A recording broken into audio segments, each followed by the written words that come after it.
Hi friends, ఇప్పుడు నేను చెప్పబోయే టాపిక్ అనేది array, vectors, memories and parameter. So first arrays చూసుకున్నట్టయితే Verilog arrays allows for the reg, integer, time and real data types. మనం అరేని declare చేసినప్పుడు అనేది ఈ విధంగా డిక్లేర్ చేసుకుంటాం అనమాట. సో ఇది సింగిల్ డైమెన్షన్ అరే అండ్ మల్టిపుల్ డైమెన్షన్ అరే అనమాట. సో సింగిల్ డైమెన్షన్ అరే అంటే మనం ఈ విధంగా, సో అరేకును వెక్టర్కి డిఫరెన్స్ ఏంటంటే మీరు ఇక్కడ చూసుకున్నట్టయితే రెగ్ ఏఎఫ్ అని ఈ డిక్లరేషన్ అనేది మనం ముందు ఇచ్చాం కాబట్టి ఇది అరే అవుతుంది. లేదా రెగ్ ఏఎఫ్ అదే 0.7 ఇక్కడ ఇచ్చామనుకోండి, ఇది అనేది వెక్టర్ అవుతుంది అనమాట. సో మనం ముందుగా రాసుకున్నాం కాబట్టి ఇది ఏ అనేది, సో ఇనిషియల్గా 0 to 7 వరకు మొత్తం 8 బిట్స్ అనేది ఈ విధంగా డిక్లేర్ అవుతాయి అనమాట. అరే అనేది మనం ఈ విధంగా డిఫైన్ చేస్తాం. అది సింగిల్ డైమెన్షన్ అరే. 2 డైమెన్షనల్ అరే అనేది ఫస్ట్ దాన్ని డెప్త్, ఇది డెప్త్, ఇది విత్ అనమాట. సో డెప్త్ అనేది మనకి 0, 1 రెండు మాత్రమే ఉన్నాయి. విత్ అనేది 0 to 3, సో 0, 1, 2, 3 ఈ విధంగా అనేది సింగిల్ డైమెన్షన్ అనేది సింగిల్ డైమెన్షన్ 2 డైమెన్షన్ అరే మనం ఈ విధంగా డిక్లేర్ చేస్తాం అనమాట. అదేవిధంగా సేమ్ వెక్టర్ కూడా మనం ఈ విధంగానే రిప్రజెంట్. సో సేమ్ వెక్టర్ అనేది నెట్స్ రిజిస్టర్ డేటా టైప్స్ని డిక్లేర్ ద ఇన్ వెక్టర్స్. మనం వెరీలాగ్లో యూజ్ చేసింది మాత్రం వెక్టర్స్. ప్రతి దానికి మనం వెక్టర్స్ ఫామ్లో యూజ్ చేస్తాం. ఒక్క ఫిఫో అలాంటి మెమరీ సర్క్యూట్స్ వచ్చినప్పుడు మాత్రం, ఈ మెమరీ సర్క్యూట్స్ వచ్చినప్పుడు మనం ఈ అరే మెథడ్ అని యూజ్ చేస్తాం అనమాట. మనం మ్యాక్సిమంగా వెక్టర్స్ మాత్రమే యూజ్ చేస్తాం. So vector represent as buses. ఇక్కడ మీరు చూసుకున్నట్టయితే వెక్టర్ అనేది R1:R1. సో R1 అనేది MSB, R2 అనేది LSB. సో ఎగ్జాంపుల్ చూసుకున్నట్టయితే మీకు ఇక్కడ తెలుస్తుంది. సో ఇక్కడ చూసుకున్నట్టయితే 7 down to 0 of A ఈ విధంగా అనేది ఉంటాయి అనమాట. సో ఇది ఒకటి అనేది MSB, ఇది MSB, ఇది LSB. సో వెక్టర్ రిప్రజెంటేషన్ ఎలా ఉంటుంది. మీరు ముందుగా అరే చూసినట్టయితే ఈ ఇటుపక్క ఏ అంటే అది అరే అవుతుంది, ఇటుపక్క ఉంటుంది అరే అవుతుంది. సో ఇక్కడ 7 down to 0 A అంటే ఎలా ఉంటుంది, ఏ అనేది అప్ టు 0 to 7. సో ఇలా ఉంటుంది అనమాట, 6 up to 0. సో ఈ విధంగా అనేది వెక్టర్ రిప్రజెంటేషన్ అనేది ఈ విధంగా ఉంటుంది. నెక్స్ట్ మెమరీ మనకి ఎందుకు యూజ్ చేస్తాం, ఒక వాల్యుయేషన్ అనేది స్టోర్ చేయడానికి, అదే లైక్ రిజిస్టర్ లాగే.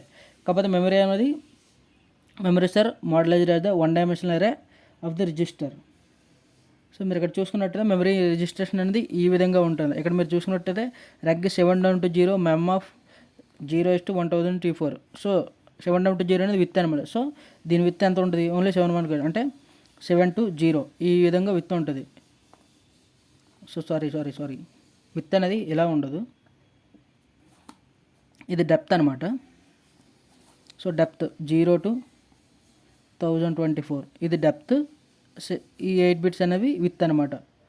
0 to 7 down to 0 ఇదన్నమాట విత్, ఇది డెప్త్ అనమాట. సో ఈ విధంగా అనేది ఈ మెమరీని మనం డిక్లేర్ చేస్తాం.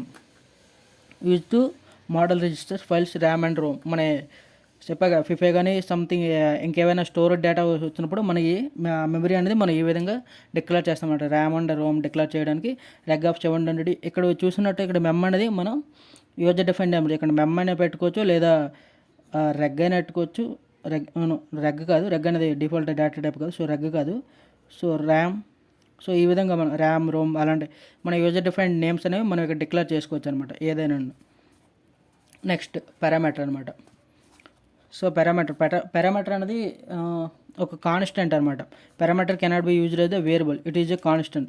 సో మన ఒక కోడ్ రాసినప్పుడు ఒక 100 line కోడ్ రాసాం,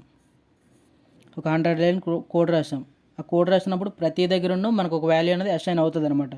so first second so up to 100 లైన్లు ఉన్నాయి. సో ప్రతి దగ్గర మనం A = 20 సంథింగ్ ఒక వాల్యూ, విత్ అనేది 20. సో ఈ విధంగా మనం రాసినప్పుడు ఏమవుతుంది, కోడ్ లెంత్ అనేది తగ్గుతుంది. మనం ఐటైట్కి విత్ అనేది మెన్షన్ చేయాలి.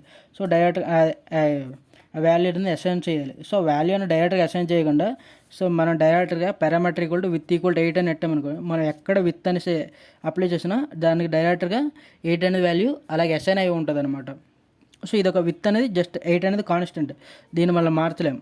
సో మళ్ళీ మార్చాలంటే parameter overriding method use చేయాలి. So parameter overriding method use చేయాలంటే మనం డెఫ్ పారాగానే అలాంటివి యూజ్ చేయాలి, లేదా ఇన్స్టెంట్ ఓవర్ రైడింగ్ సంథింగ్ అలా ఉంటాయి. సో అలా చేయాలి.